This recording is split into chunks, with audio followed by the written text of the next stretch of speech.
Bonsoir et bienvenue à la présentation de la 18e édition du Festival des cinémas d'Afrique du Pays d'Apt. Alors, sur ce plateau, vous avez Tahar Chiraoui, qui est une précieuse présence pour le festival dans son ensemble, pour celui-là en particulier, puisque Tahar est le commissaire pour la saison Africa 2020, dont on vous reparlera plus en détail. Moi-même, je suis Joëlle Danerol et je suis présidente de l'association. Alors évidemment, c'est une édition absolument exceptionnelle, on l'espère d'ailleurs totalement exceptionnelle et unique, parce qu'on espère retrouver les salles et le public et ce partage du cinéma qui est tellement important. Alors cette édition, c'est une construction un petit peu épique.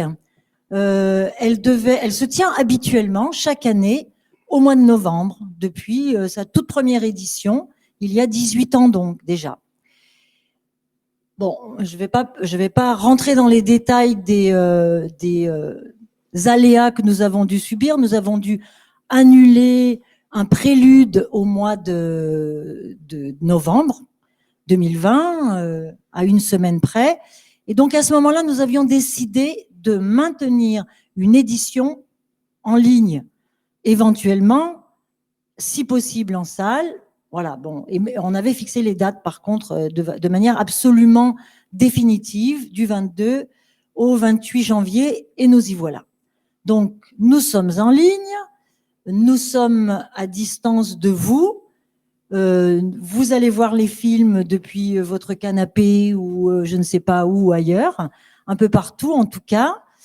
Vous allez pouvoir vivre des débats, vous allez pouvoir participer à ces débats par un système de chat avec un modérateur, etc. Donc, tout ça va à peu près se passer, pas tout à fait normalement, mais bon, on va essayer de faire au mieux. Pour nous, c'était une nécessité absolue de maintenir cette édition.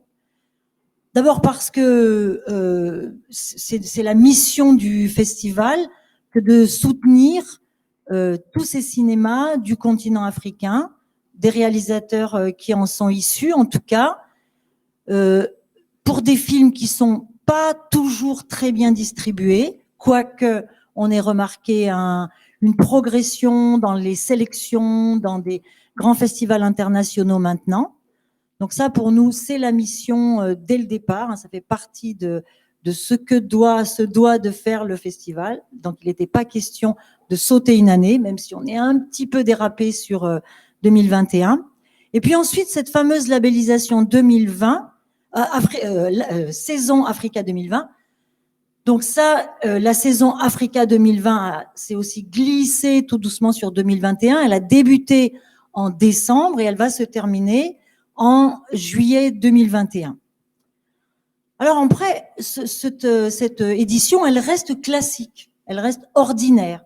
Elle reste ordinaire dans la mesure où vous allez pouvoir assister à 8 séances, dont dans 8 séances chaque soir. Alors, pour expliquer en quelques mots comment ça va se passer, peut-être que vous l'avez déjà compris via le site, à 16h tous les soirs, un film est mis en ligne. À 22h, donc il est visible un certain temps, certains seront visibles jusqu'à la fin du mois de janvier. À partir de 22h, vous pouvez rejoindre le débat, simplement écouter les échanges entre donc Tahar qui est ici à côté de moi et puis Olivier Barlet dont je reparlerai aussi tout à l'heure et ou l'invité, le réalisateur ou enfin quelqu'un en tout cas qui a un rapport avec le film. Quelquefois c'est un réalisateur, un producteur. Voilà. Donc ça, voilà, tout ça finalement c'est relativement normal, sauf que ça sera via un chat. Ensuite, ce qui reste dans ce que nous avons l'habitude de faire, c'est une présence très importante des jeunes.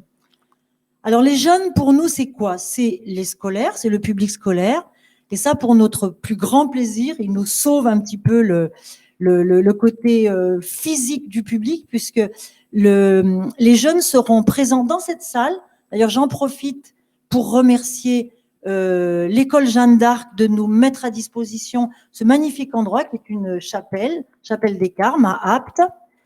Et les jeunes de l'école de Jeanne d'Arc, du collège Jeanne d'Arc, vont assister à des séances de projection dans ces murs.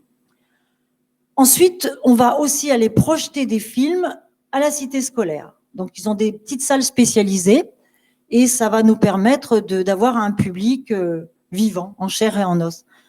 Ça, c'est bien, ça fait plaisir de toute façon. Et puis, nous avons le FCAPA Junior. Donc, le FCAPA Junior, vous allez pouvoir lire pas mal de choses à leur propos. Ce sont des jeunes qu'on recrute, des jeunes de 15 à 25 ans qu'on recrute sur le volontariat total à partir du mois de mars. Et ces jeunes voient un film par semaine quand il est ouvert au cinéma Le César, film art et essai.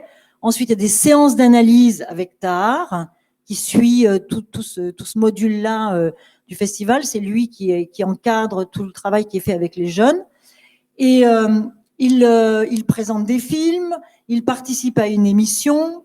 Qu'est-ce qu'ils font encore, Tahar? Dis-moi, je sais plus. Ils écrivent aussi. Ils vont écrire, ils ont écrit une gazette qui va être accessible aussi via le site. Et puis, ils ont vu pas mal de courts-métrages, ils ont créé eux-mêmes un programme. Et ce programme-là, ils vont venir en débattre avec vous, le public, pareil, de la même manière, via un chat. Ça sera dimanche soir.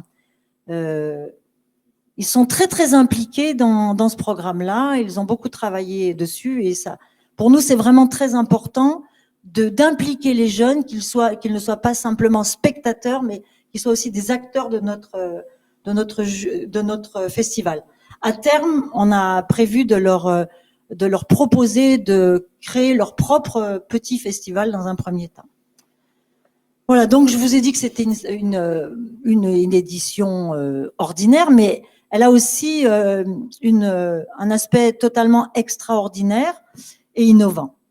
Parce que au-delà de notre toute petite ville d'Apt de 14 000 habitants, bien finalement, c'est dans le monde entier. J'aime bien être emphatique sur ce sujet-là. On sort complètement de nos petites rues, de notre petite ville provençale. Et puis, on espère que nos amis en Afrique, mais un peu partout, hein, sur tous les continents, vont avoir accès à ces films, vont pouvoir voir donc les films, mais aussi participer à ce festival en donnant leur avis, en posant des questions, etc. L'autre chose aussi qui devient un petit peu particulière, c'est notre traditionnel marathon vidéo. Notre marathon vidéo, c'est sa 7e édition. Donc, alors, en quoi ça consiste, le marathon vidéo? C'est l'idée que de spectateurs, on devient réalisateur, acteur aussi, hein, on est là et puis on va fabriquer quelque chose. Et donc, c'est ouvert absolument à n'importe qui, à tout le monde, avec n'importe quel matériel. C'est fabriquer un film à partir d'un thème qui va être délivré demain matin à 10h, un film de 3 minutes en 48 heures. Alors, normalement, ça se passe dans la ville d'Apt, il y a même une contrainte de tourner, de faire exister la ville d'Apt. Bon, cette année, évidemment, c'était pas vraiment possible, c'est un peu plus compliqué. Donc, on a quand même 6 équipes locales hein, dans le pays d'Apt qui se sont inscrites et qui vont être accompagnées par un réalisateur qui va être là pour peut-être juste les écouter, les guider éventuellement. Chaque réalisateur organise avec son équipe ce qu'il a envie de construire avec ce petit groupe. Mais alors la nouveauté, c'est qu'on s'est dit, finalement, puisqu'on est visible d'un peu partout avec les films et les débats, pourquoi pas ouvrir aussi le marathon? ce fut chose faite. Et puis, c'est absolument surprenant puisque nous avons 11 pays. On a des groupes de 11 pays différents qui vont participer. Pas mal de pays en Afrique de l'Ouest, Burkina Faso, Bénin, Mali, Sénégal, je crois. On a aussi des gens à Madagascar, mais plus surprenant, on a un groupe qui participe depuis la Chine, et puis on a aussi un groupe qui participe depuis les États-Unis, et puis d'autres dans pas mal de régions de France également. Donc du coup, c'est un peu plus de 30 équipes. Donc ça, c'est vraiment pour nous épatant. On va voir, on est très curieux de voir les résultats. Ces films, alors ces films sont vus par 3 cinéastes qui ne seront pas forcément non plus présents ici, qui vont les voir à distance et qui vont déterminer plusieurs prix, premier prix, deuxième prix, troisième prix. Et il y a également un prix du public et vous pourrez tous participer à ce prix du public en votant en ligne pour le film que vous avez préféré. On élargit dans l'espace, en tout cas totalement. Voilà, alors maintenant je crois que je vais laisser Tahar nous parler. Moi j'ai parlé des débats, des rencontres, etc. Ce qui serait peut-être intéressant, c'est que tu nous parles un peu plus des 2 tables rondes qui vont avoir lieu samedi et dimanche. Oui. Et puis après, quelques mots sur Africa 2020. Oui, très rapidement, nous aurons effectivement, Joël, 2 tables rondes. Une première table ronde samedi, une deuxième dimanche. Chacune aura lieu à 14h. La première tournera autour de la question des femmes cinéastes africaines. Voilà, dans une perspective qui soit pas, comment dire, banale, mais dans la mesure où effectivement nous assistons à l'arrivée d'un certain nombre de cinéastes femmes qui nous proposent en fait un regard tout à fait nouveau qu'on aimerait bien interroger à l'occasion de cette table ronde en présence de cinéastes sur place et d'autres qui seraient là à distance. Et j'aurai le plaisir d'animer cette table ronde. Dimanche, il y aura une table ronde autour de la question de la diffusion virtuelle et des salles de cinéma en Afrique, question éminemment actuelle, débat qui sera animé principalement par Olivier Barlet, avec également des invités ici sur place et d'autres à partir de l'extérieur. Voilà. Pour ce qui est de Africa 2020, évidemment, j'ai été honoré d'être le commissaire de la saison. Alors, c'est simple, comme la saison elle a été décalée, donc elle aura lieu à partir de janvier jusqu'à juillet. Ça a même commencé en décembre. Et ça a même commencé en décembre. Nous allons tout de suite après le festival continuer le travail. Et autour principalement de quatre axes que je vais évoquer rapidement. Le premier axe, ce sera des résidences d'écriture, ici sur place, avec 3 cinéastes du continent, au mois de mars-avril.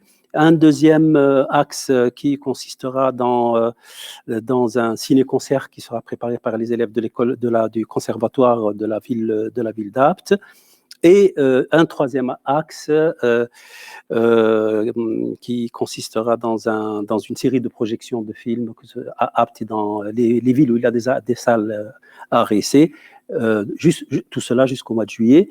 Et enfin, dans la communauté de communes, une série d'interventions et de débats autour de questions actuelles concernant les cultures africaines avec la présence de personnalités importantes spécialisées dans ces questions. Voilà, ça pour ce qui est évidemment, tout cela, évidemment, nous conforte dans ce désir que nous avons depuis un certain temps de développer l'action du festival qui ne se limitera plus vraiment, enfin, et c'est jamais vraiment limité à la semaine, mais qui se développera à la fois dans l'espace, je veux dire dans plusieurs villes et dans un territoire plus large et dans le temps, de façon à pouvoir travailler tout le long de l'année.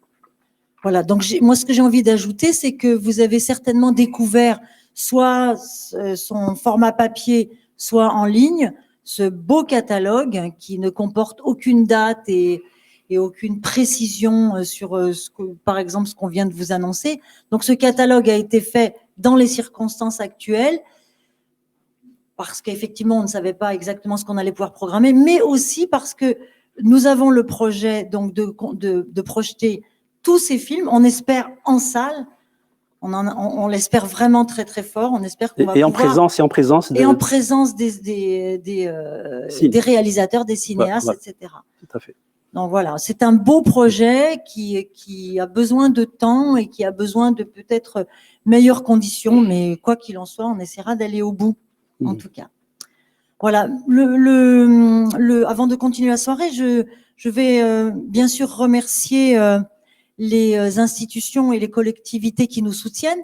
Mais tout d'abord, d'habitude, quand on remercie tous ceux qui nous ont aidés à construire ce festival, on commence par le cinéma. Donc c'est un peu triste, évidemment, quand même, d'imaginer que aujourd'hui, c'est pas le cas. Mais on pense à eux et on a tout à fait hâte d'aller les retrouver. Et puis, on a aussi une pensée pour Martine, notre Martine Marmet, qui l'année dernière faisait la billetterie et puis qui nous manque beaucoup. Et on a décidé de lui dédier cette édition. Voilà, donc on va commencer par remercier la ville d'Apt et le service animation jeunesse et le service culturel et toute son équipe qui nous soutiennent énormément, qui sont très présents à des tas de niveaux différents. Donc, merci à eux beaucoup. On remercie l'Institut français et toute l'équipe d'Africa 2020, très, très réceptifs aussi à toutes nos demandes, très réactifs. Enfin, c'est très agréable de travailler avec eux. On est vraiment tout à fait flattés en plus d'avoir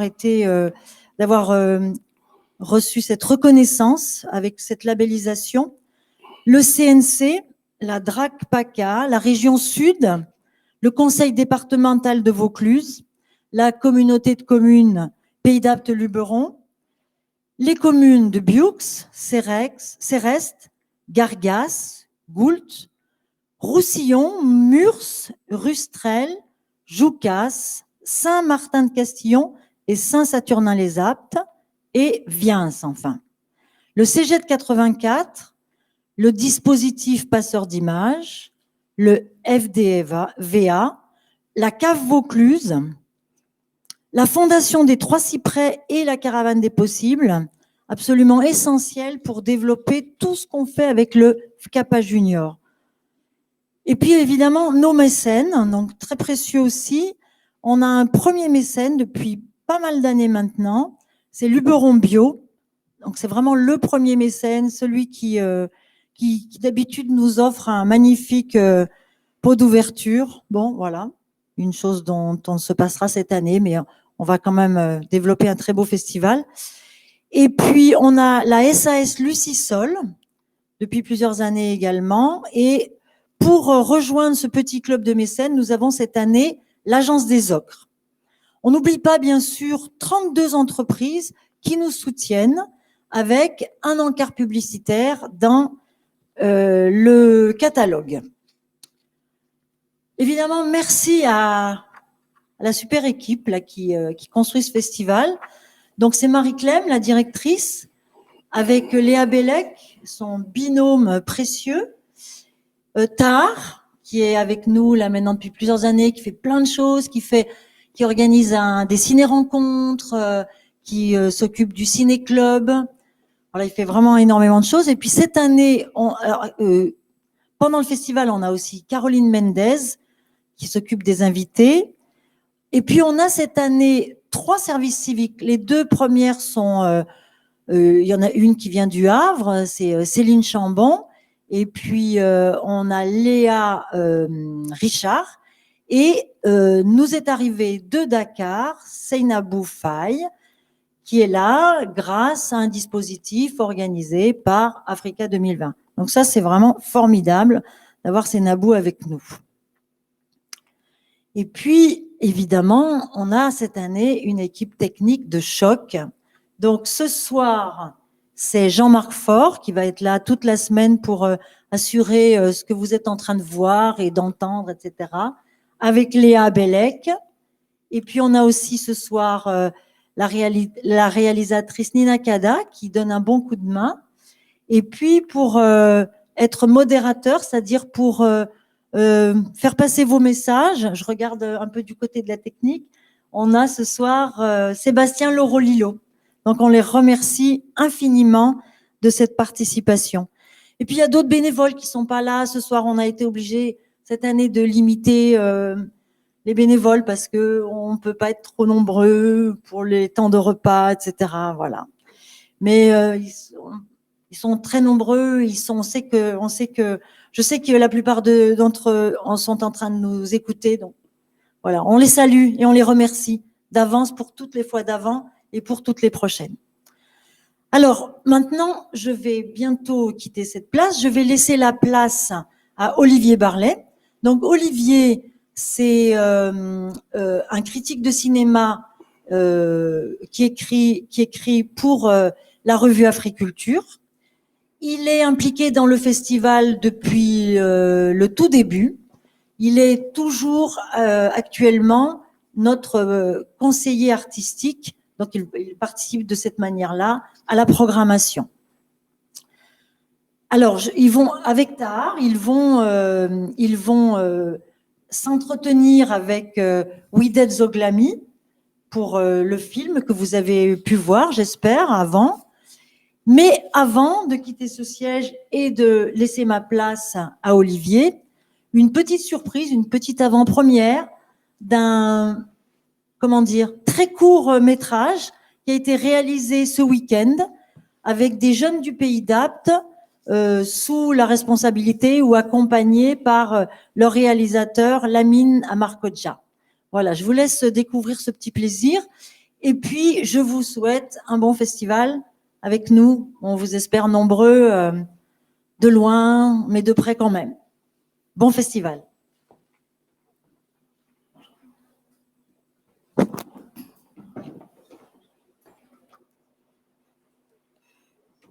connaissez le mec de la courgette? Non. Elle court, elle se jette. Vous avez déjà vu une tomate chanter?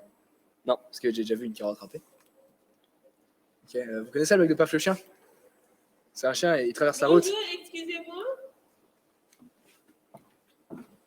Ah, je viens tout juste d'arriver en France et je ne connais pas très bien ici et je veux aller au cinéma. Pouvez-vous m'indiquer s'il vous plaît? Alors, c'est très simple. Là, vous allez tout droit. Ensuite, vous retournez à gauche. Vous débouchez sur une place. Vous traversez la place et après, c'est juste tout droit. Merci. Donc, ma blague. Donc, c'est Paf le chien. Il traverse la route. C'est pas tard là-bas? Ah si. Salut Tar.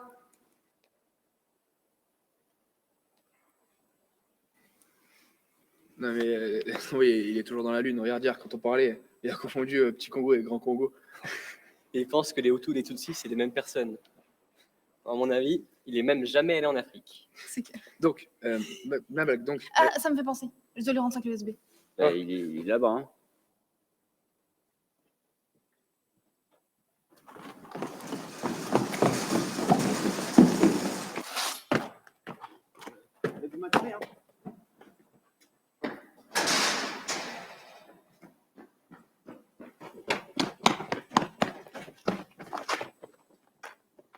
Là-bas.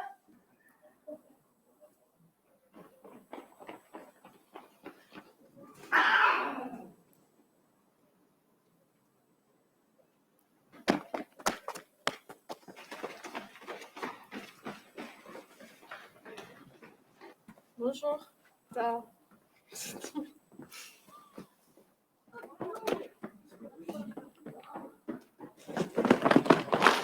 Vous n'avez pas eu tard? Voilà.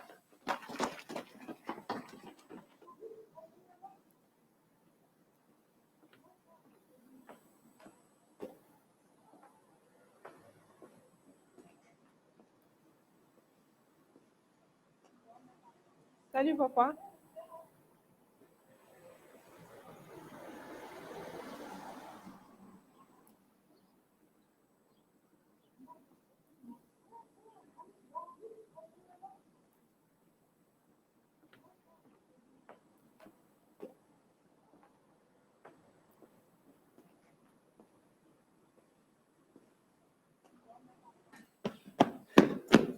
Qu'est-ce qu'il y a?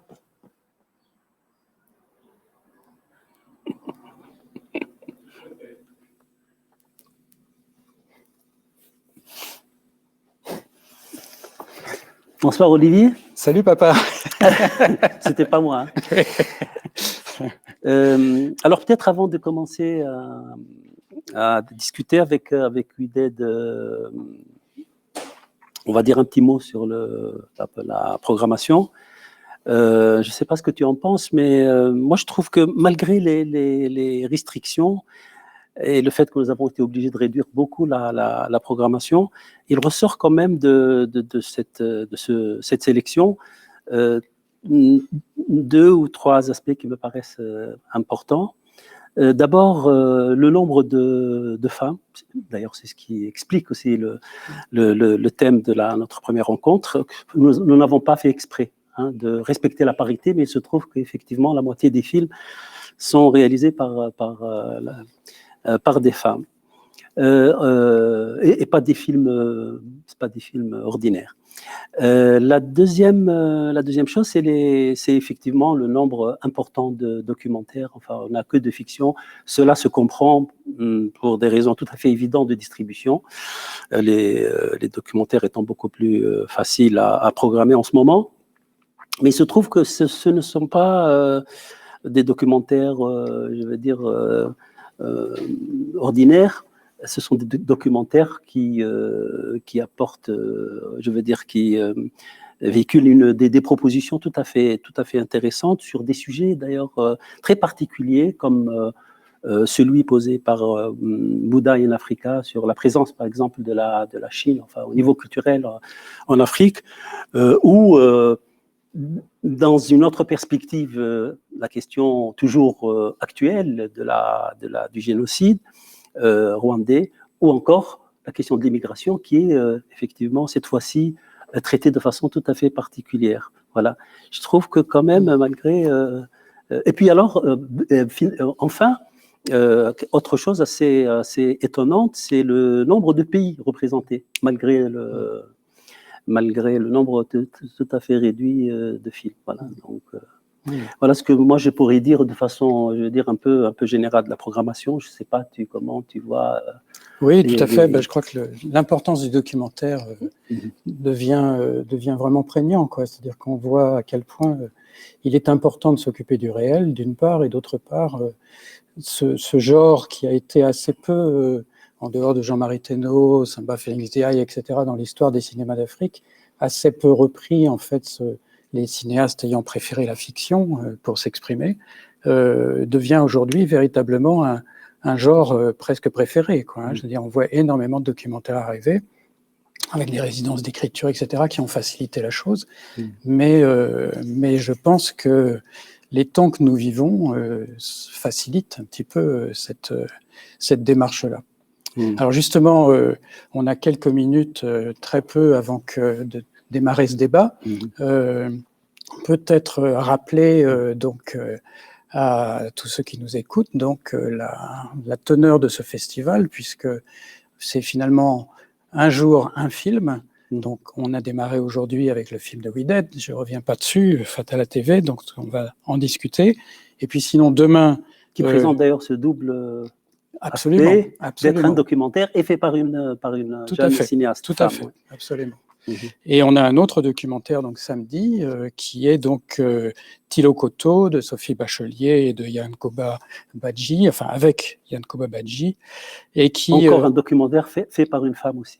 Tout à fait, par 2 femmes en fait, puisqu'il y a Valérie Maretz aussi qui le co-réalise, et qui est un film très frappant sur cette question justement dont tu parlais de l'immigration, avec toute la dureté de l'immigration, mais aussi un personnage qui va, par un geste artistique, par une sorte de geste de survie, va pouvoir arriver à développer dans sa vie quelque chose de complètement nouveau, aussi pour les autres, quoi. Et ça, je trouve que c'est vraiment très frappant.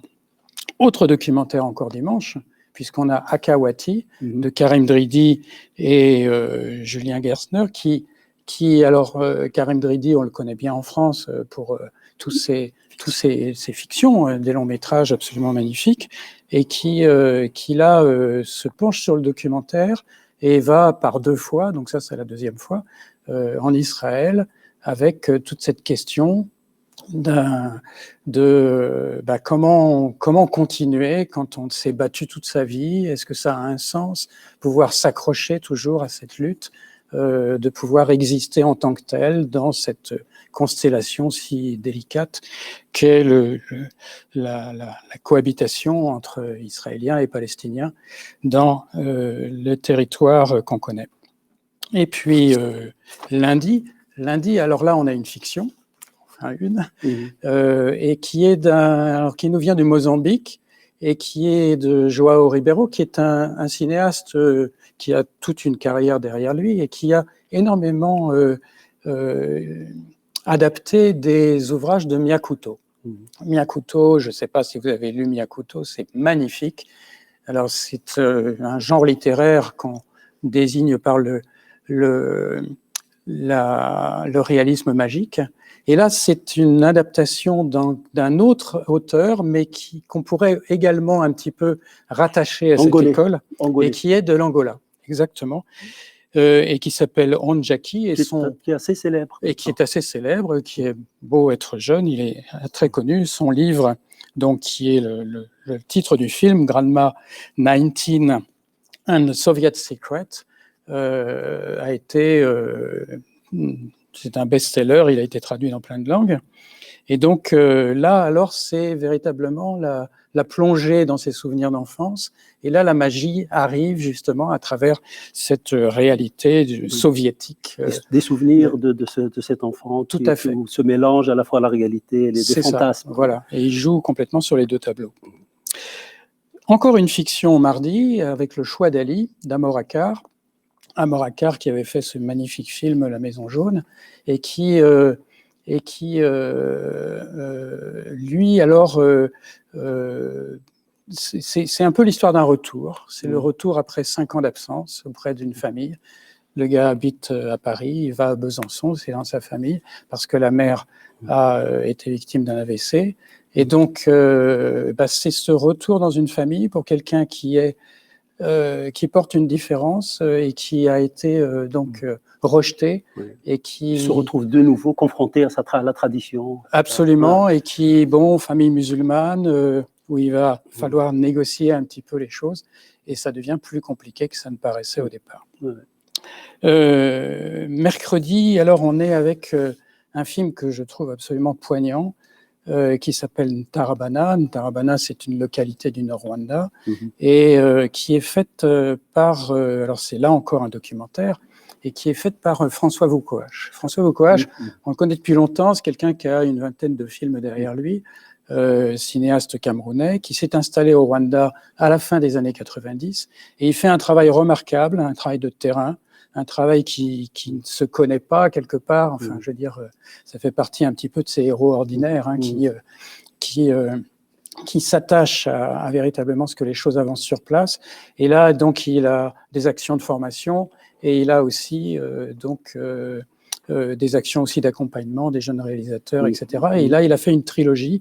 Là, c'est le troisième volet sur des femmes qui sont ce qu'on appelle les justes, c'est-à-dire celles qui se sont engagées pour sauver des vies pendant le génocide de 94. Des témoignages extraordinaires. Et puis, donc, on clôt le festival jeudi avec Buddha in Africa, dont tu as parlé et qui est effectivement... Encore un documentaire, encore fait par une femme. Voilà, fait par une femme sud-africaine cette fois. Et là, on descend de la Tunisie jusqu'en Afrique du Sud. On aura traversé toute l'Afrique en 6 jours. Quoi. Exactement. Voilà donc un beau voyage. Et là, tu me fais penser à quelque chose, parce que comme ça, en te suivant, je me rends compte aussi d'un autre phénomène assez curieux, corrige-moi si je me trompe, c'est que beaucoup de films, pas la totalité, mais presque, sont faits par des cinéastes qui se sont déplacés d'un pays à l'autre, du Cameroun au Rwanda, du Mozambique à l'Angola, de la France en Palestine.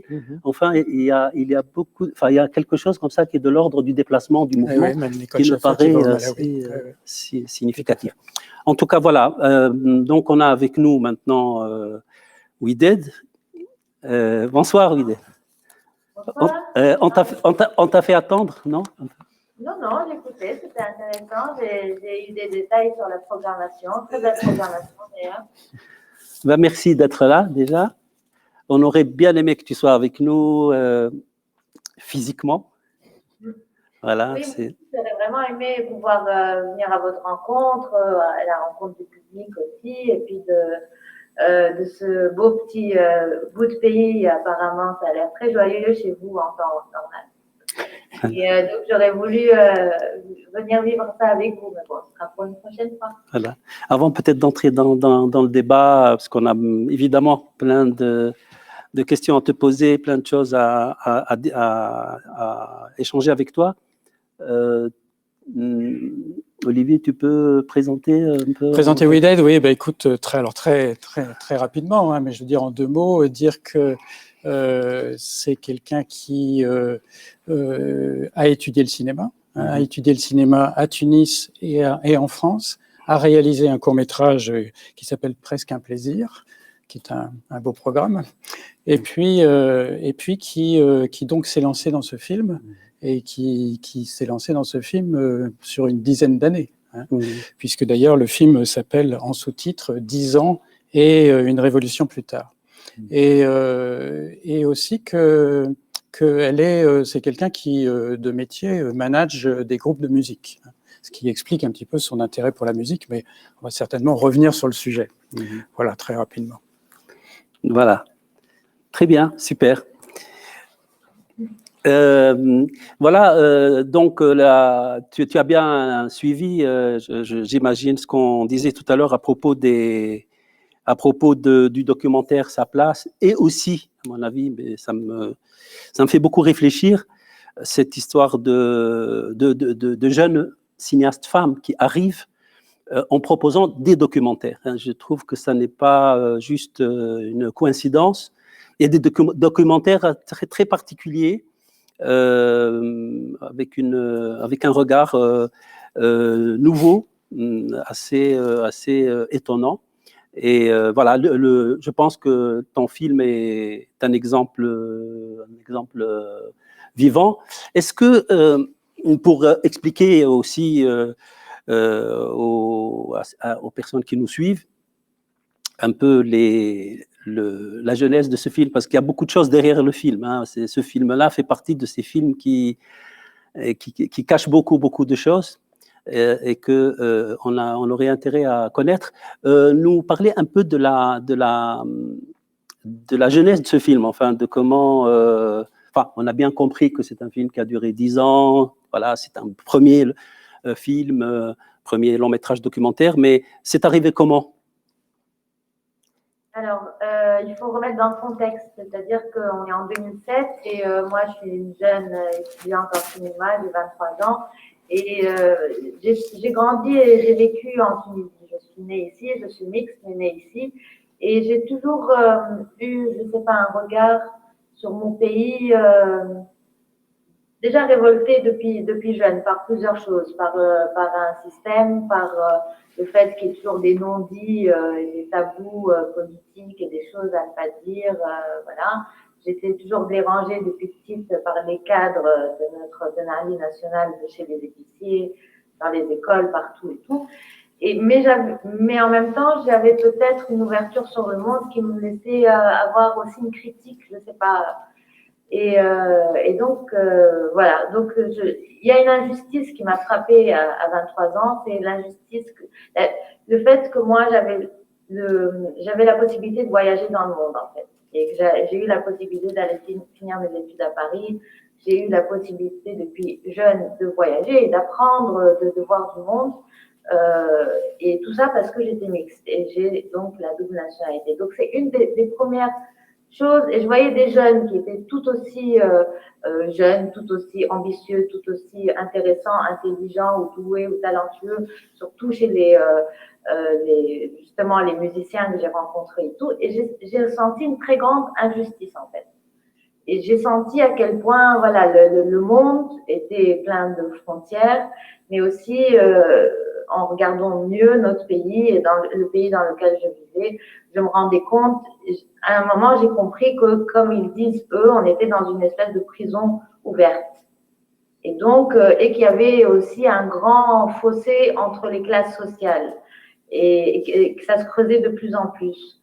Donc, quand moi-même j'ai été vers un quartier plus populaire que ce que j'avais connu auparavant, j'ai dit il faut prendre une caméra et récolter un peu, voilà, comment ces jeunes de mon âge, comment on vit pas les mêmes réalités, quoi. On n'a pas les mêmes chances face au monde, face à ce pays, face à notre liberté de circulation dans le pays et dans le monde. Donc, ça a été mon premier déclic. Et puis, j'ai trouvé ce quartier-là très joli. Il faut dire que j'ai un coup de cœur parce que c'est la banlieue sud de Tunis, mais on n'est pas dans un décor de HLM ou de… Voilà, on est dans quelque chose qui a plus de vie, plus d'âme, plus d'histoire, ancienne, architecturalement, et nouvelle, avec toutes ces briques rouges, un peu anarchiques et tout. Donc voilà, c'est un tout, hein. Et puis les garçons que j'ai rencontrés qui avaient donc le même âge que moi et qui rêvaient d'un pays libre, qui rêvaient de pouvoir vivre de leur musique réellement et d'avoir la possibilité d'apprendre et d'en faire un métier et tout ça, et de s'exprimer, de dire par leurs chansons, par leur art, ce qu'ils ressentent et comment ils aimeraient le monde, comment ils aimeraient leur pays. Et ça, il faut savoir que c'était complètement interdit en 2007. C'est-à-dire qu'on ne pouvait même pas se chuchoter entre frères et sœurs dans un café. C'était des choses qu'on ne disait pas. On pouvait avoir des divergences politiques ou de vision dans une même famille et ne pas savoir ce que pense l'autre parce qu'on était en dictature. Oui. Mais Ouided, peut-être y a-t-il quelque chose d'important à dire qui est dans le film, c'est que Halim, en fait, la personne qui t'a permis d'aller à ce quartier, dans ce quartier-là, au sud de Tunis, c'était ce garçon-là, tu l'as rencontré dans un festival à Hamem el-Ghzez. C'est intéressant parce qu'il y a quand même des décalages comme ça entre la vie culturelle, la dynamique culturelle et la dynamique politique. Parce que, voilà. Donc, c'était quand même un festival de jeunes artistes underground. C'était quelque chose d'assez exceptionnel sur le régime de Ben Ali. C'est là où tout s'est enclenché. Où beaucoup d'entre nous, bon, il y avait toujours des petits concerts, des petits lieux de rencontre à Tunis et tout. Mais quand il y a eu ce festival, beaucoup d'entre nous, on a découvert qu'on était beaucoup, en fait. Qu'on était plusieurs jeunes, qu'on était plusieurs jeunes artistes. Et que derrière les artistes, il y avait aussi des jeunes, et puis c'était le début d'Internet et de tout ça, donc il y avait aussi des jeunes militants qui commençaient à avoir des blogs, des trucs, donc on a compris que diverses branches étaient représentées, qu'il y avait divers moyens d'expression et qu'il y avait justement cet étouffement global. On avait 23, 24 ans, on n'avait vécu qu'avec Ben Ali. Il faut savoir que oui, moi, à 23 ans, j'avais connu presque que Ben Ali, 2 ans de Bourguiba, quoi. Et donc, un seul système, et on en avait marre. Et on s'est rendu compte qu'on était beaucoup et que l'union fait la force et que chacun, de son côté, fait comme il peut. Mais voilà, donc quand on s'est rendu compte que c'était beaucoup, qu'on était beaucoup, ça a donné un élan d'espoir, mais c'était toujours quand même en 2007 sous une chape d'espèce de silence, d'omerta. J'ai l'impression qu'on sent bien ça dans le film, hein, cette histoire d'enfermement justement, c'est-à-dire que même esthétiquement quelque part, quoi. C'est-à-dire que on a un peu l'impression, alors je sais pas, Ouided, qu'est-ce qu'il en était en réalité, mais que il était difficile de filmer dans la rue quelque part et que donc beaucoup de choses se disent, mais se disent à l'intérieur, quoi. Hein. Alors effectivement, il y a ce festival au départ qui est une sorte de liberté prise un petit peu sur l'environnement. Et ma question par derrière, mais indépendamment de ce que je disais à l'instant, ça serait de savoir quels ont été les obstacles rencontrés justement en termes de liberté de pouvoir filmer, de pouvoir démarrer ce projet filmique. Alors, en fait, le film a démarré et est resté pendant des années complètement clandestin. C'est-à-dire que j'ai embarqué un ami et mon chef opérateur qui était un jeune étudiant comme moi, on démarrait tous les deux, et on a été dans ce quartier avec une petite caméra et on était en mini DV à l'époque et avec une fausse autorisation de tournage, j'avoue. Et puis j'ai été confrontée à la police, j'ai été emmenée au poste, on m'a demandé ce que je faisais. J'ai improvisé un alibi pour ma présence.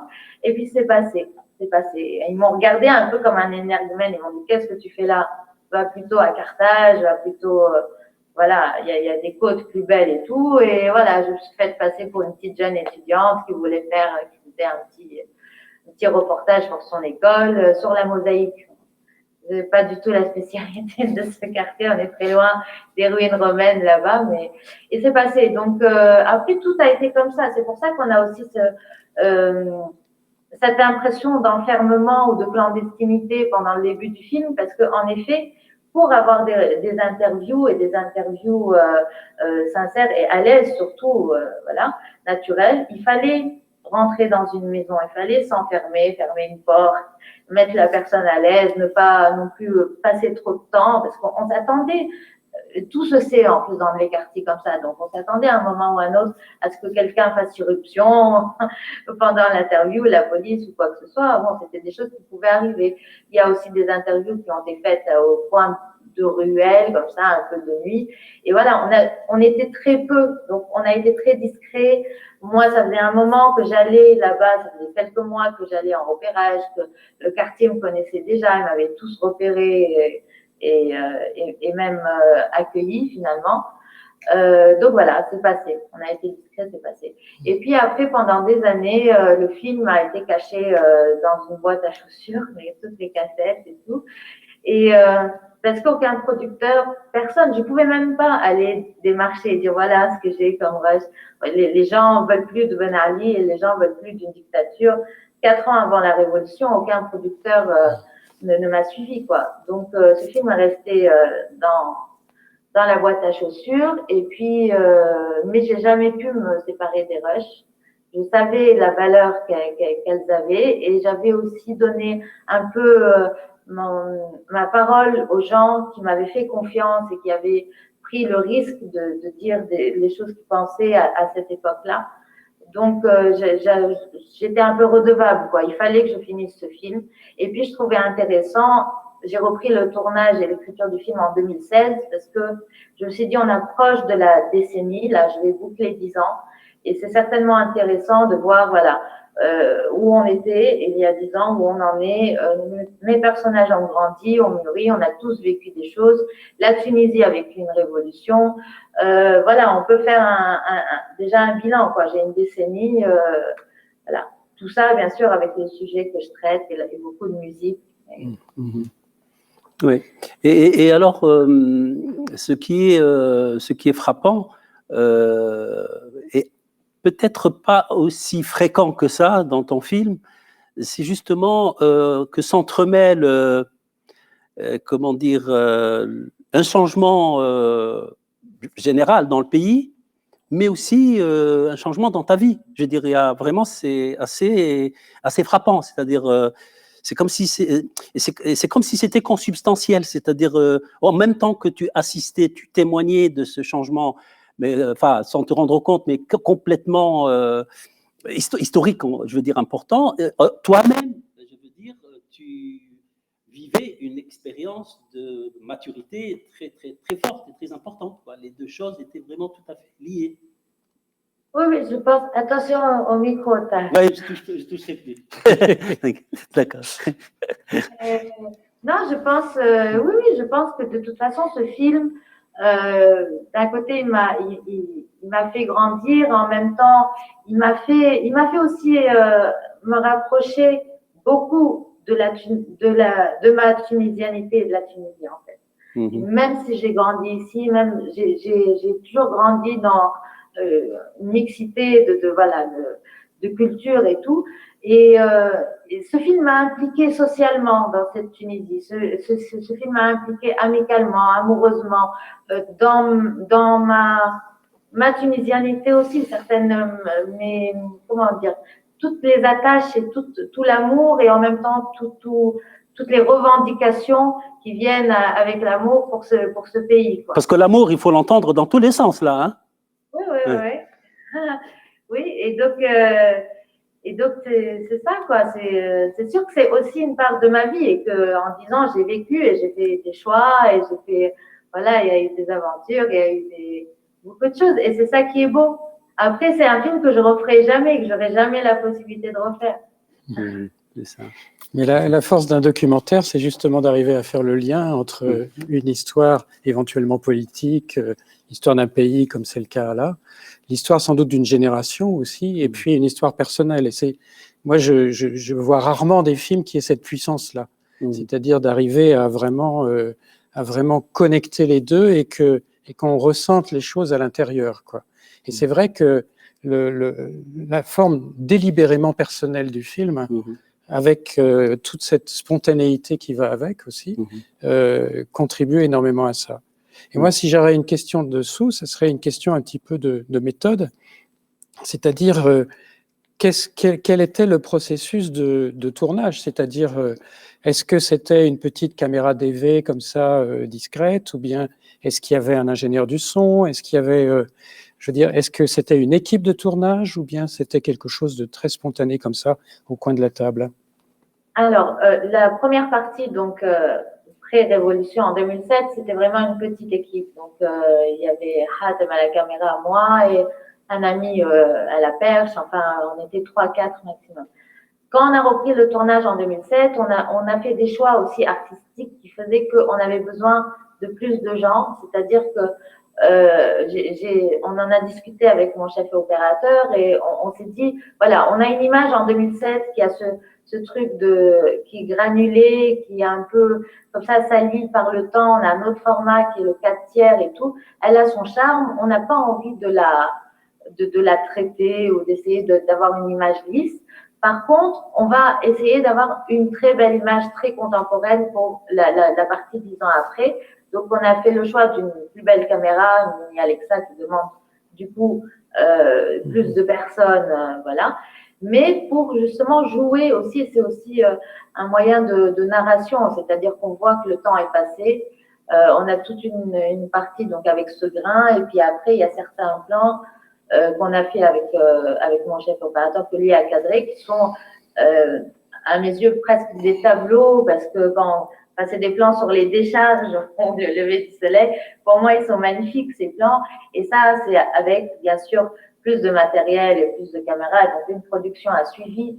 En 2016, j'ai eu mon producteur qui est rentré dans le film. Et du coup, on a pu donner à ce film plus de moyens pour être un objet cinématographique, au-delà du propos, au-delà de la revendication.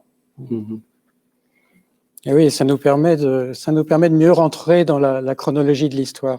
Parce qu'on en parlait tard, tous les deux, un petit peu avant, et on se disait que la structure du film, elle est assez, quelque part, étonnante, quoi. C'est-à-dire, nous, en tant que spectateurs, quelquefois, on a un petit peu du mal à s'y retrouver par rapport à la chronologie.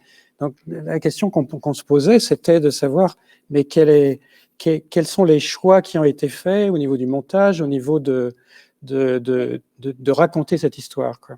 Oui, parce que je tenais à ne pas raconter cette histoire dans la chronologie historique. Donc, je commence un peu par 2007, mais après, je m'amuse à faire des allers-retours avec le montage sur les deux époques. Et c'est vrai que des fois, ça peut être un petit peu comme ça perturbant, mais justement, il y a je compte aussi un peu sur le spectateur, et il y a ces différences d'images qui sont flagrantes de 2007 et puis on rebondit par rapport aux propos en fait dans le montage, plus que par rapport à la chronologie. Donc des fois, on met certains sujets en parallèle de 2007 et on a une réponse de 2017 en parallèle parce qu'on parle du même sujet. Parfois c'est autre chose, parfois c'est un plan qui nous rentre dans une ruelle et qui nous ressort dans une autre époque. Donc, j'ai essayé de m'amuser. Je ne voulais pas raconter une histoire totalement linéaire comme ça. Oui, est-ce que ça, est-ce que ça ne signifie pas aussi politiquement, mais j'entends bien ce que tu veux dire, on y reviendra, que au fond, ce qui est aussi socialement vrai, rien n'a changé pour ces jeunes, en fait. Ben, rien n'a changé pour nous tous, hein. Oui, c'est ça. C'est-à-dire que voilà, c'était pas un film construit avec deux parties, une avant la Révolution, l'autre après la Révolution. On ne sait pas, d'ailleurs. Il y a même des images, enfin, il y a même des plans qui sont filmés très récemment et qu'on trouve dans la première partie, comme on peut trouver dans la deuxième partie, des plans qui sont filmés il y a longtemps. Oui, oui, oui. Voilà, oui. voilà. Mais moi, je me suis dit, tiens, oui, c'est que pour quelqu'un qui ne connaît pas cette histoire-là, je dis, oui, de toute façon, cette situation, elle est la même, ce qui est vrai, voilà, avant. Ouais. Des fois, c'était exprès, c'est-à-dire c'est pour illustrer un propos qui n'a pas bougé ou une situation qui n'a pas bougé. Donc, on peut avoir une vérité dite en 2007 qui est toujours d'actualité 10 ans plus tard. Tout à fait. Oui, oui. Mais en même temps, ça peut vouloir dire aussi autre chose parce que dans le film, après, on va peut-être, s'il y a des questions, écouter les questions des gens qui nous suivent. Parce que, alors évidemment, toi, tu parles un tout petit peu au début, on te voit au début. Poser d'ailleurs une question qui, pardon, une question qui presque résume ce que nous sommes en train de dire, c'est-à-dire qui parle à la fois de la réalité et de toi faisant des films lorsque je me demande si c'était pas même les 6 ou 7 premières minutes, non, mais même d'emblée, Halim, quand tu lui dis est-ce que tu vis toi de la musique, il te regarde en te posant la même question, en te disant mais toi, tu vis de cinéma en Tunisie? Oui. Et cet effet de miroir, enfin je veux dire, il y a un effet de miroir entre Halim et toi, cette conversation, qui en fait rencontre deux phénomènes concomitants, c'est-à-dire celui de la réalité, sa réalité à lui dans son quartier, et ta réalité à toi en tant que cinéaste, quoi, qui est déjà d'emblée, au départ, désenchanté. Oui, et c'est l'arroseur arrosé, quoi. Oui, c'est ça, mais en même temps, c'est la situation de l'artiste en Tunisie, au-delà de lui et moi. Lui, il fait de la musique. Et moi, comme une naïve, je dis oui, mais tu penses pas qu'ici, tu peux avoir une vie et tout. Il me dit, mais toi, est-ce que tu dois avoir une vie de ton art ici? Est-ce que ça sous-entend plein de choses, parce qu'on n'a pas d'industrie cinématographique. Donc, se dire, être une fille à 23 ans en 2007 dans une dictature et se dire, bon, moi, je vais devenir une réalisatrice, ce qui implique de l'art, de la liberté, de l'art, des moyens, des machins, c'est pas l'idée de carrière non plus la plus, à cette époque-là, la plus, comment dire, présage le meilleur avenir, quoi, ou le plus facile. Donc c'est la même chose, c'est aussi la situation de l'artiste d'emblée. J'ai voulu aussi ouvrir le film sur... Voilà, et donc à la différence de ces cinéastes que nous avons connus des années 70, qui faisaient des études à l'étranger et qui arrivaient comme des intellectuels, enfin portant une image sur leur propre pays pour faire des films sur leur pays, en surplombant la réalité et en aspirant à devenir de grands cinéastes. C'était un peu, ça se passait comme ça à cette époque-là, malgré les difficultés, malgré parfois quelques entraves. Et ben là, c'est différent. Bon, c'est vrai qu'il y a des cas similaires un peu dans des pays autoritaires où des cinéastes commencent par faire des films underground et ensuite petit à petit. Et on a l'impression que ce film-là, c'est aussi un film que tu fais pour ta propre naissance en tant que cinéaste.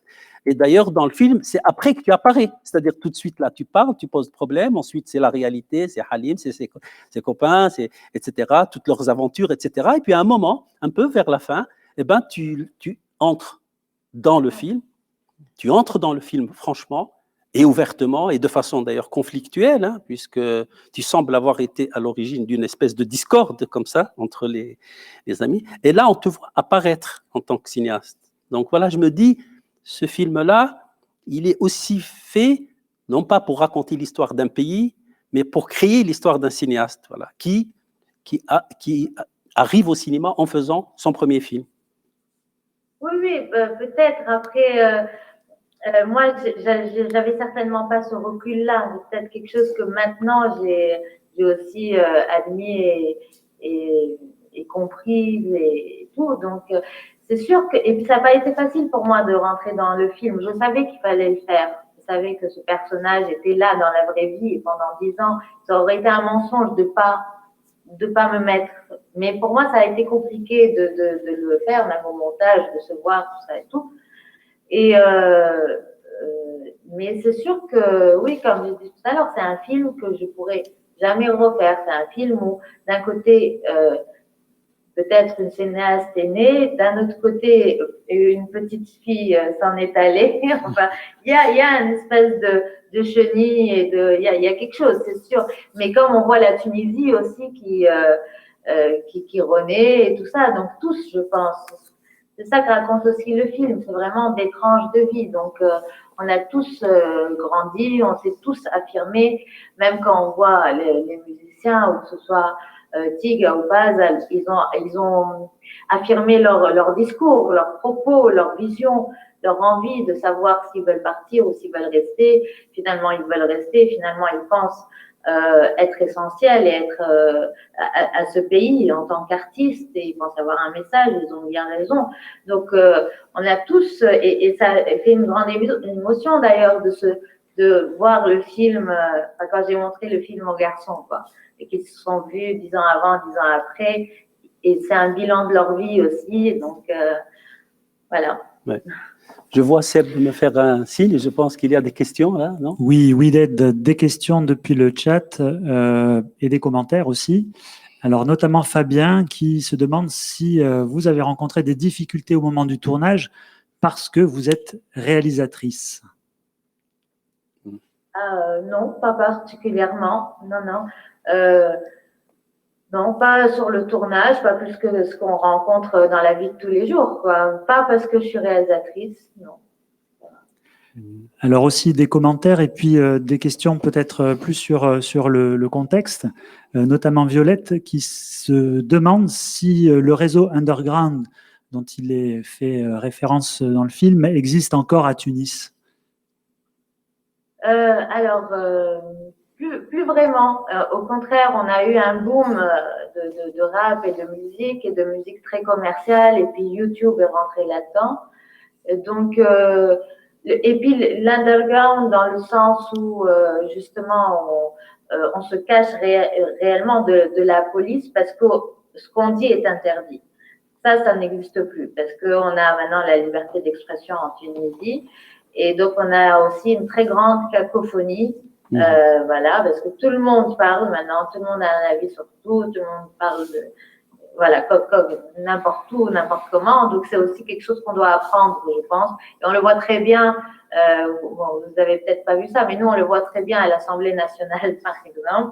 On voit que la liberté d'expression, encore, c'est pas quelque chose qui est très bien défini, parce qu'on ne sait pas où est la liberté, où ça devient du non-respect ou de l'irrespect, donc voilà. Donc, on n'a plus cette censure et cet étouffement, donc le truc underground, réellement, il n'existe plus, il ne veut plus rien dire.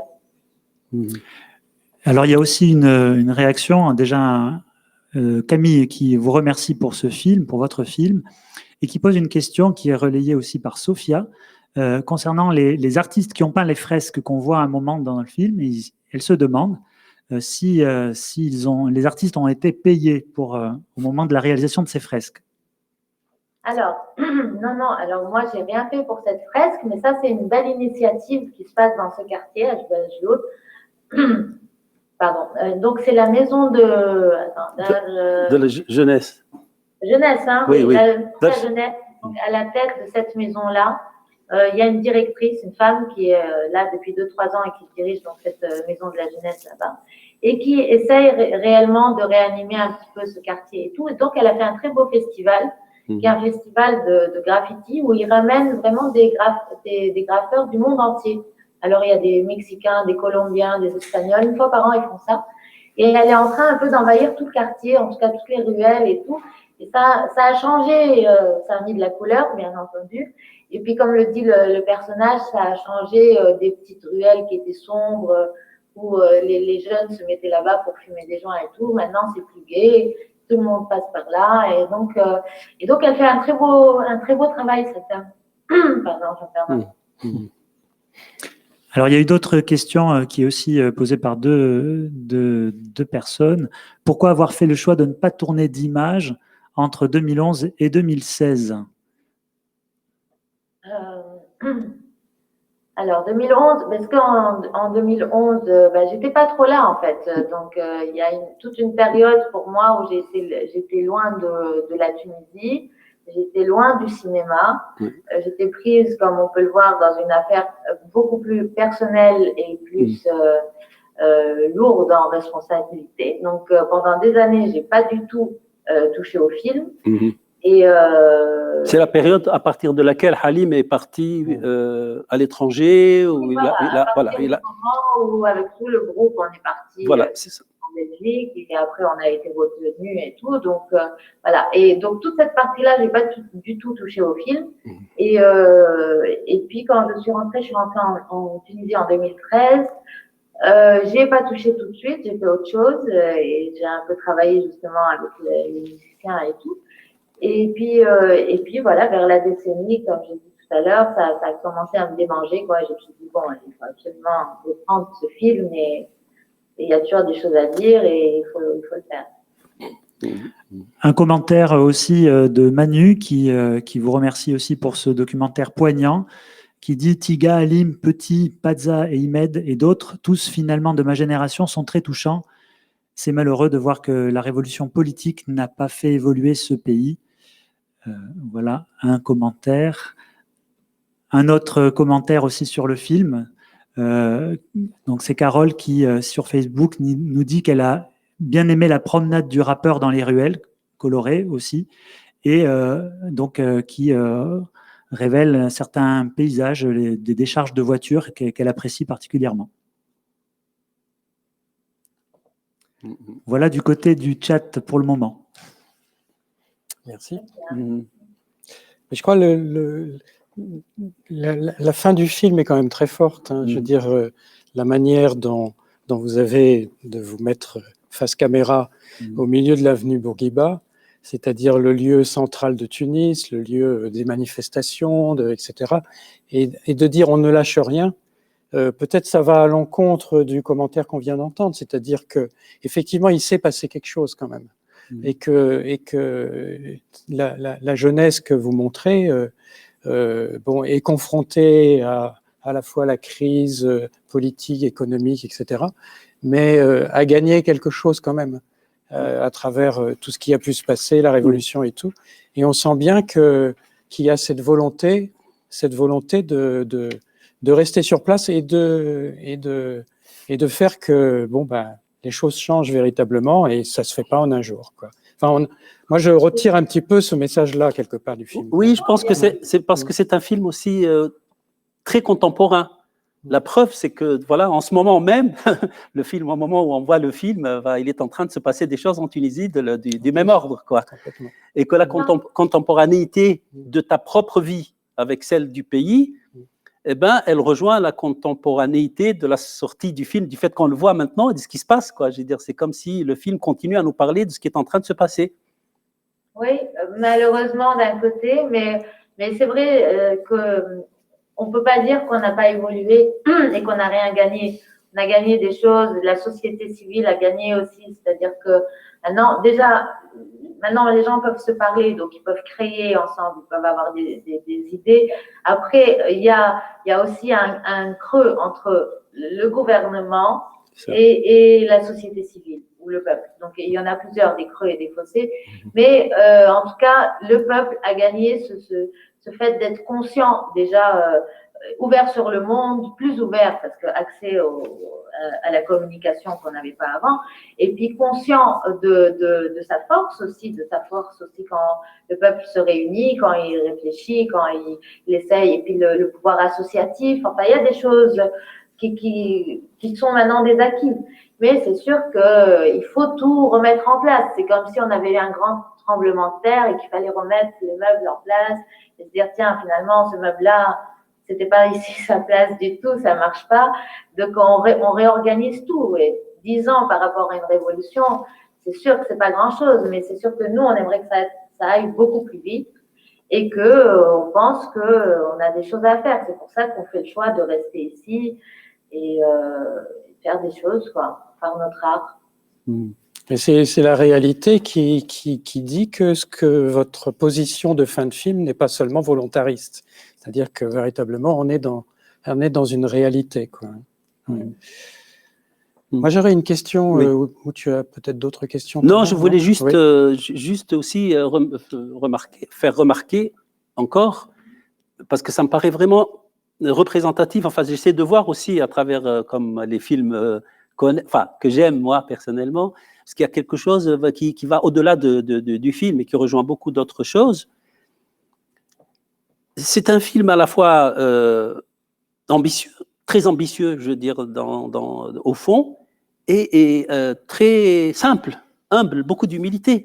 Enfin, on s'étonne quand même de remarquer que ce premier film, qui a duré 10 ans, sur une situation aussi importante, sur un moment de ta propre vie personnelle, mais aussi professionnelle, entre guillemets, importante, dure 1h combien ?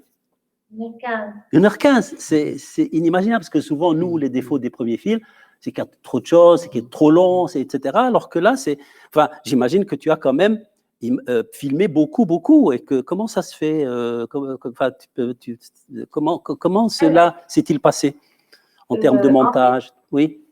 En fait, on s'imagine que j'ai eu énormément d'heures de rush, mais pas vraiment, parce que en 2007, étant donné qu'on était limité, pressé et clandestin, donc j'ai dû être assez efficace dans mes plans et dans mes interviews. Après, j'ai des bouts d'interviews qui sont pas du tout mûrs et que j'ai jetés, mais par quart d'heure, quoi. Il y a des choses où c'était encore vraiment très amateur et tout, mais dans ma petite heure ou heure et demie d'interview avec chaque personnage que j'avais fait en 2007, j'avais du contenu, j'avais de l'essentiel.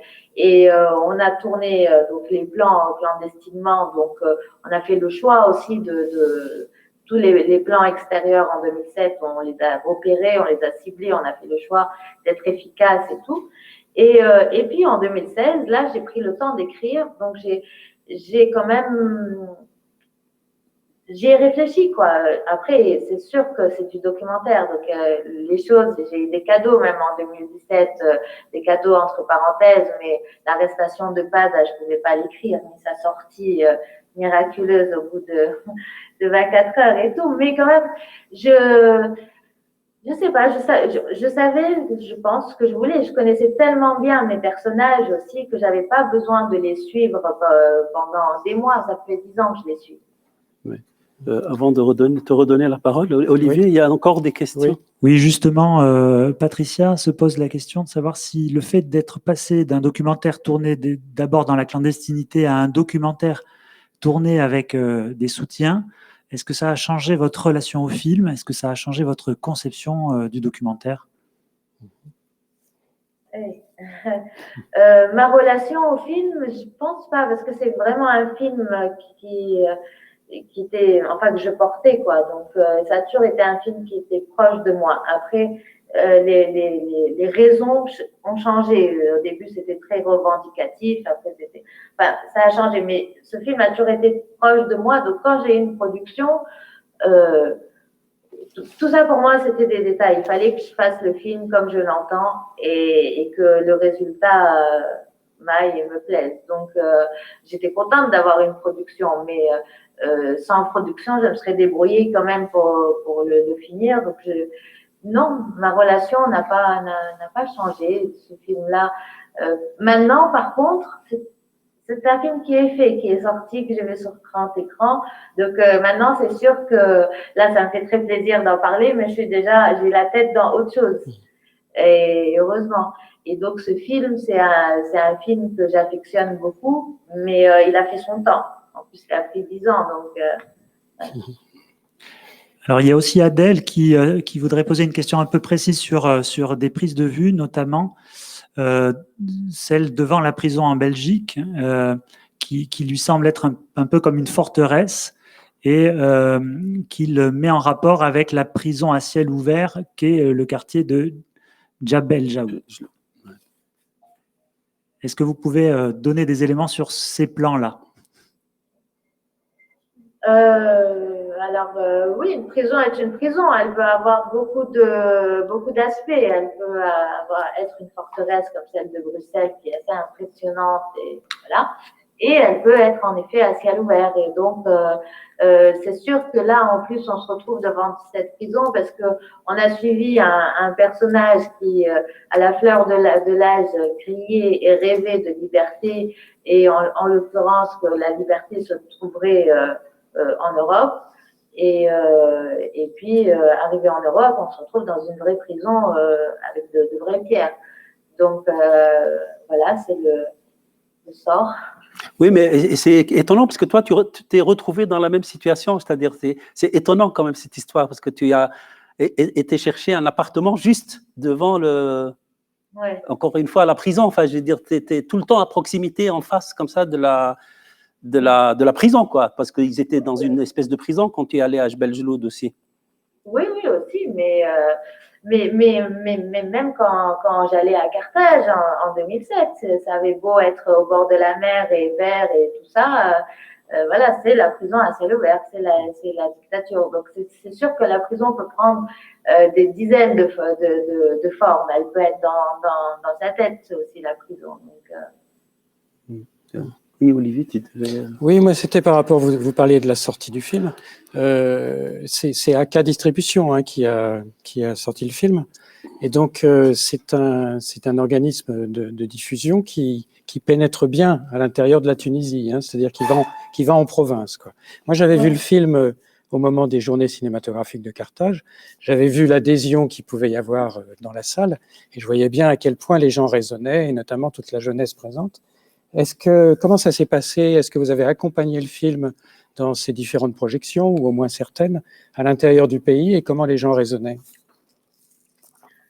Alors, oui, la sortie du film, pendant les JCC, j'ai pu tourner un petit peu, et à la sortie du film, les JCC, c'est-à-dire les journées cinématographiques de Carthage pour nos téléspectateurs. Oui, voilà. Donc ça, c'était ma première projection. Donc, il faut savoir que les journées cinématographiques de Carthage, c'est un festival où il y a un public énorme. Vraiment, c'est exceptionnel, ça se voit rarement. Il y a vraiment beaucoup, les Tunisiens aiment le cinéma à ce moment-là. Et donc, il y a vraiment beaucoup de public. Et donc, et c'était ma première projection, mais il y avait une salle pleine de 700 personnes, et c'était très émouvant parce que, d'abord parce que tu montes ton film à un public, mais là, parce que vraiment le public a réagi, a ressenti le film. Ils ont ri, ils ont pleuré, ils ont applaudi, et les gens sont ressortis vraiment. J'ai eu des témoignages très, très touchants, très poignants, que ce soit de personnes de ma génération qui se sont sentis représentés, qui ont eu l'impression que leur voix, en fait, a été portée, et surtout qu'ils trimballaient ça depuis des années, ceux de ma génération. Il y a des parents et des mères. Je me souviens d'une mère à Bizerte, en région, qui m'a dit mon fils veut jouer absolument de la guitare, il a 15 ans, moi je veux pas lui acheter de guitare parce que j'ai peur qu'il y ait des plaintes copains et des fréquentations mauvaises et tout. En voyant ce film, j'ai compris, et je vais rentrer lui acheter une guitare. Et je me rends compte que c'est essentiel, l'art ou la musique, ou de pas le frustrer, mon enfant, ou de lui donner le moyen de s'exprimer, en l'occurrence une guitare. Donc il y a eu du public tunisien, j'ai vraiment eu que de très très beaux témoignages, quoi. Et on a été à Gafsa aussi, c'était très bien. On a fait plusieurs. Gafsa, c'est le sud tunisien. Ouais. Donc on a fait plusieurs villes de Tunisie, en Tunisie, et vraiment le public à chaque fois était très très ému, et voilà, je sais pas. Donc c'est toujours chouette. Ouais.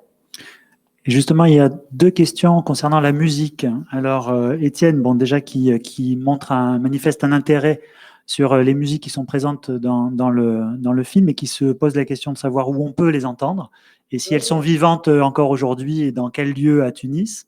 Et puis une autre question et commentaire de Carole qui dit: pourquoi parle-t-on de rap dur dans le film? Elle trouve que les paroles et les propos ne sont pas violents, et donc elle se pose cette question-là du rap dur.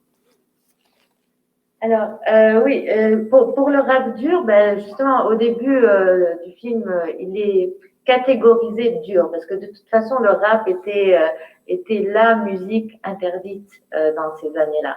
Donc, vraiment, c'était interdit. Donc, tout ce qui était péjoratif pour pouvoir qualifier le rap était ajouté comme adjectif. Et je pense que eux-mêmes, les jeunes à cette époque-là, qui n'avaient pas forcément comment on dit, qui connaissaient pas vraiment le vocabulaire même de tout ce monde, parce qu'il faut savoir qu'aussi en 2007, on n'avait pas accès à tout ça, donc le rap se faisait avec un stylo, une feuille, et puis il le chantait à son copain, qui allait le chanter à son voisin, et on apprenait comme ça les chansons de rap, quoi, au début. Donc, mais en même temps, il n'est pas dur du tout, et je suis d'accord avec ça, parce que les musiciens que j'ai choisis et les artistes que j'ai choisis, c'est pas des gens qui sont du tout dans ce cliché du rappeur déjà délinquant et voyou et tout, on est loin de ça. C'est vraiment ce que j'appelle des poètes urbains, on va dire, et qui font le choix justement de pas parler avec un vocabulaire grossier, de pas dire de gros mots, et d'avoir aussi des vraies causes, des messages, des propos, des revendications, mais toujours dans le rap, mais dans un moyen plus pacifique et d'union que de division, quoi. Donc, en effet, il n'est pas dur. Et pour la première question, oui, bien sûr, tous ces artistes sont trouvables sur YouTube, certains sur Spotify. Et je ne sais pas si je peux envoyer les liens au festival d'Apt et si vous pouvez après les mettre sur Facebook. Mais en tout cas, oui, bien sûr, je vous invite à découvrir Pazalman, Tiga Blackna et Halim Yousfi. C'est des artistes super intéressants et voilà. Je crois que ça doit être possible. Merci, donc, on récupérera évidemment ces liens et on s'empressera de les diffuser via le site et via Facebook. Merci. Tu aurais autre chose à ajouter? Écoute, Widad, merci beaucoup de ta patience, merci de ta présence, de tes réponses, de nous avoir donné cette occasion de voir ton film, ce beau film. De toute façon, nous, on se retrouvera, n'est-ce pas, samedi? Ah oui, bien sûr, pour la table. Pour la table ronde. Donc, on parlera encore de cinéma et avec toi dans le cadre de la table ronde de demain. Tahar, excuse-moi, est-ce que nous avons le temps pour une dernière petite question? Oui, bien sûr. Quelqu'un, parce qu'elle me semble intéressante. Le film a été présenté aussi en milieu carcéral, nous dit-on, à Carthage. Est-ce que vous pouvez donner des réactions sur la diffusion, enfin les réactions des occupants? Oui, alors ça, c'était en fait pendant le festival des journées cinématographiques de Carthage qui ont fait cette belle initiative depuis quelques années de faire des projections en milieu carcéral. Donc dans les prisons.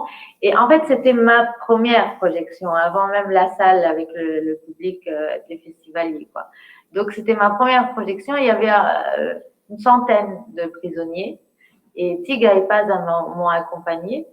Et c'était très émouvant. C'était très émouvant de voir d'avoir cette première projection en prison. J'y tenais aussi, je tenais à faire cette projection en prison et tout, et de voir cette centaine d'hommes et de voir d'un coup la salle qui petit à petit se calme parce qu'ils arrivent un petit peu agités. Le documentaire, c'est pas forcément le truc qu'ils attendent et tout. Et puis se calme dans la salle et tout. Et on a eu un débat après, c'était très très intéressant. C'était très intéressant. Il y en a qui m'ont dit, bon, tu nous as fait pleurer, la prochaine fois, ramène-nous une comédie, parce que nous aussi, ils sont en prison, on parle pas mal de prison dans le film. Donc, mais en même temps, il y en a qui m'ont remercié de justement avoir, parce qu'ils sont tous passés par là. On est 12 millions à avoir vécu cette tranche de vie et cette dictature, qu'on soit intellectuel ou qu'on soit rappeur ou qu'on soit banquier ou qu'on soit... On a tous été opprimés à une époque, on a tous été interdits de dire ce qu'on pensait, même pour...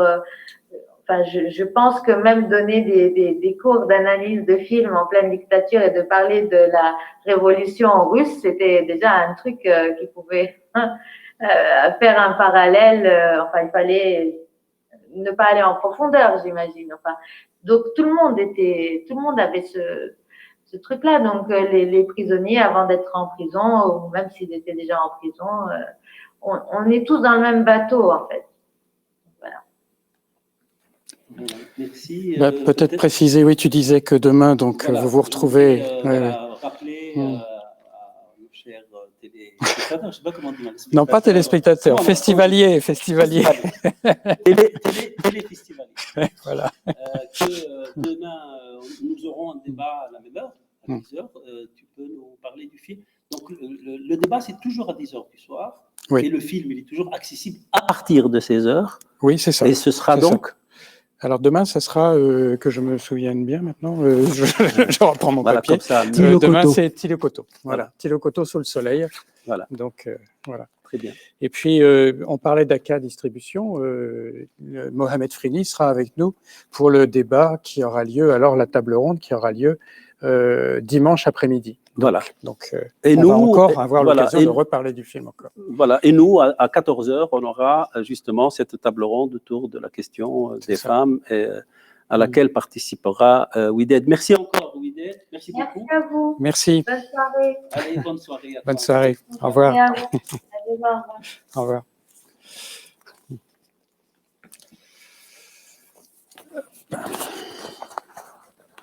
Oui, c'est malheureux, téléspectateurs.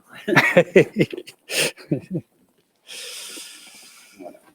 Bon, c'est bien, on est dans les temps, là. Oui, on a... D'accord.